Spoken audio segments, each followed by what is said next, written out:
how to select multiple files or folders at the same time.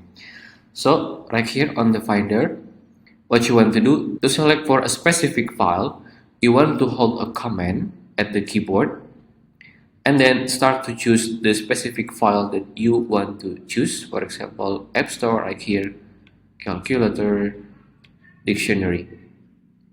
And then to unselect it, you just want to select again and holding the command again, holding the command at the keyboard and unselect it. And then to select in a row, for example, I want to select from App Store to FaceTime.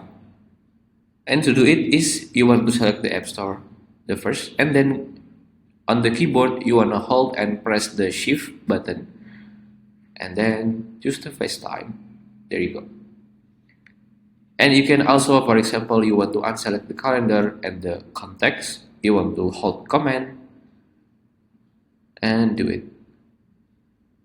And there you go. And last, you want to select a specific row. For example, I want to select from this App Store to Home. So what you want to do is you want to hold one finger at your trackpad and use another finger to slide down like here. And there you go.